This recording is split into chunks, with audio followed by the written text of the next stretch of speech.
ইমাম গাজ্জালী একবার একটা গল্প বলেছিলেন। এক ব্যক্তি জঙ্গলে হাঁটছিলেন। হঠাৎ দেখলেন এক সিংহ তার পিছু নিয়েছে। তিনি প্রাণ ভয়ে দৌড়াতে লাগলেন। কিছুদূর গিয়ে একটি পানিহীন কুয়া দেখতে পেলেন। তিনি চোখ বন্ধ করে দিলেন ঝাঁপ। পড়তে পড়তে তিনি একটি ঝুলন্ত দড়ি দেখে তা খপ করে ধরে ফেললেন এবং ওই অবস্থায় ঝুলে রইলেন। উপরে চেয়ে দেখলেন কুয়ার মুখে সিংহটি তাকে খাওয়ার অপেক্ষায় দাঁড়িয়ে আছে। নিচে চেয়ে দেখলেন বিশাল এক সাপ তার নিচে নামার অপেক্ষায় চেয়ে আছে।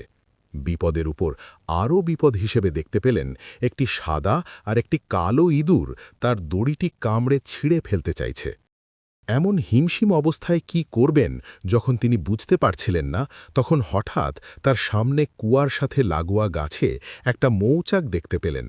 তিনি কি মনে করে সেই মৌচাকের মধুতে আঙুল ডুবিয়ে তা চেটে দেখলেন।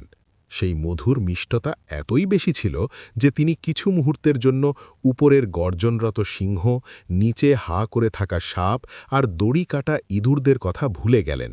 ফলে তার বিপদ অবিস্মভাবী হয়ে দাঁড়াল।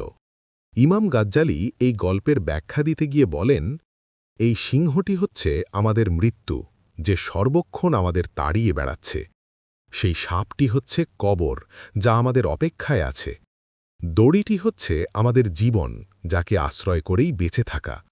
সাদা ইঁদুর হল দিন, আর কালো ইঁদুর হল রাত, যারা প্রতিনিয়ত ধীরে ধীরে আমাদের জীবনের আয়ু কমিয়ে দিয়ে আমাদের মৃত্যুর দিকে নিয়ে যাচ্ছে।